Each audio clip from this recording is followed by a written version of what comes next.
नमस्कार, मैं आरडी भारती और आप देख रहे हैं बिहारी सुल्तान।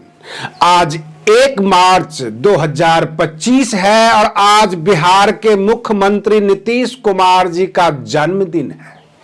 हम उन्हें अग्रिम बधाई देते हैं, शुभकामनाएं देते हैं। लेकिन राजनीतिक जगत में जो खबरें निकल कर आ रही है कि आज नीतीश कुमार और तेजस्वी यादव क्या एक हो जाने वाले हैं।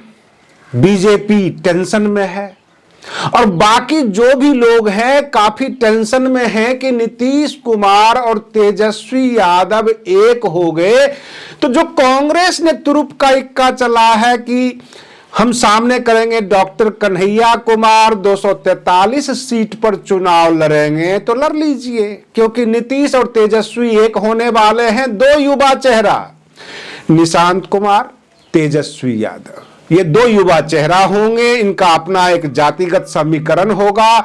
उसके बाद कांग्रेस 243 सीट के ऊपर सिर फोड़े अथवा भाजपा लड़ाई लड़े, सबके हाथ के तोते उड़ जाएंगे।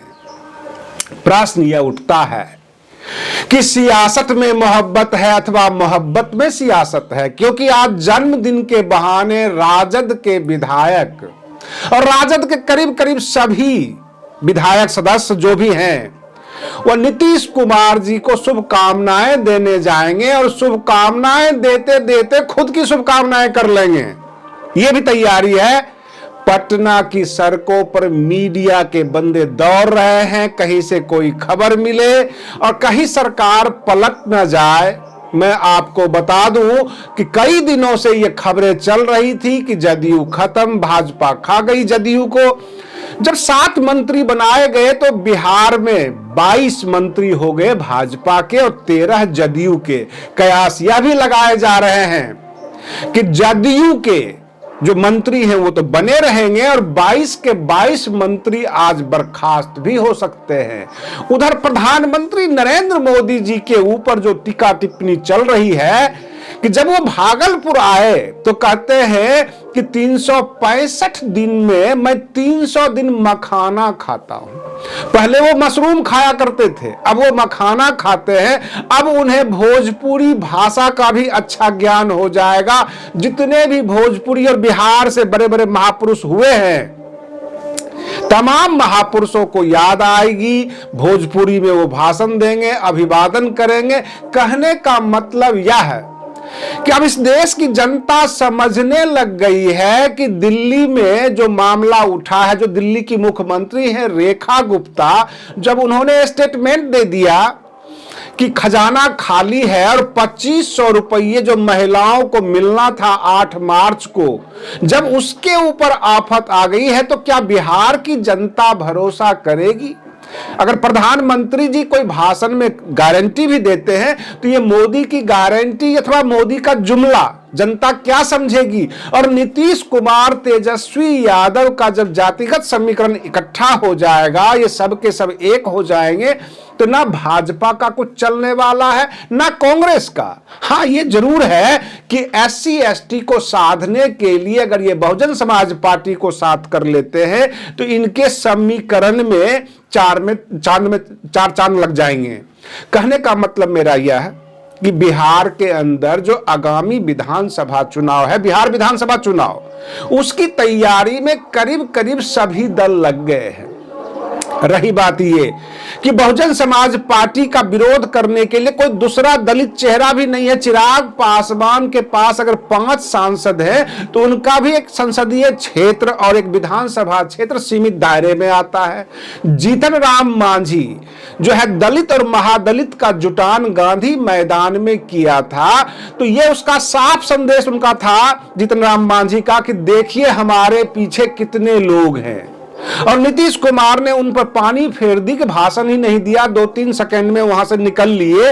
उससे पहले कुर्मी समाज का भी महाजुटान हुआ था और वहां भी नीतीश कुमार नहीं गए थे। कि तमाम नेता जो NDA में हैं अपने आप को भारी भरकम दिखाने के लिए वे महाजुटान करते हैं, अपने नेताओं को दिखाते हैं कि देखिए हम कितने ताकत में हैं।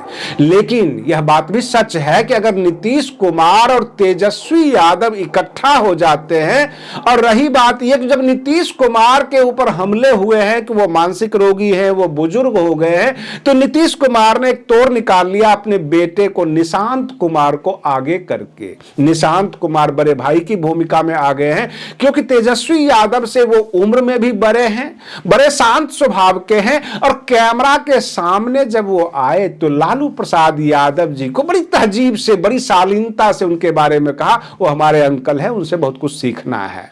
कहने का मतलब यह, कैमरे के आगे अगर अभद्र भाषा का आप प्रयोग करते हैं तो जिनके बारे में आप अभद्र भाषा का प्रयोग करते हैं वो भले ही आपको माफ कर दे, लेकिन इस देश की जनता आपको माफ नहीं करती है। देश की जनता में बहुत बड़ा संदेश जाता है, और बिहार की जनता में निशांत कुमार के बारे में लोगों की जो ये राय है वो काफी शालीन है।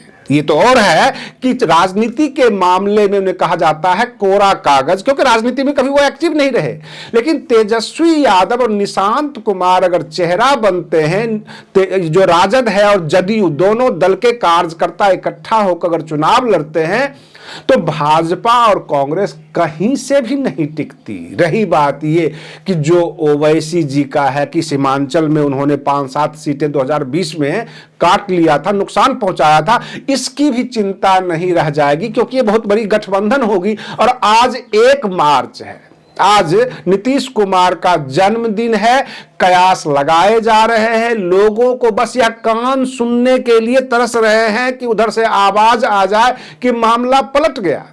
रही बात यह कि नीतीश कुमार के पिछले 20 साल के कार्यकाल को जो मीडिया जगत है बड़ी बारीकी से एक एक पॉइंट को नोट कर रही है कि जब जब नीतीश कुमार को कुछ करना होता है तो काम बड़ी जल्दी में निपटाते हैं, जल्दी टिकते नहीं है, एक जगह रुकते नहीं है। और पिछले कई दिनों से ऐसा ही कुछ चल रहा था। आप याद कीजिए उस समय का जब सुशील मोदी उनके डिप्टी सीएम हुआ करते थे, और रातों रात नीतीश कुमार ने भाजपा के सभी मंत्री को बर्खास्त कर दिया था, और रातों रात राजद के साथ गठबंधन में चले गए थे।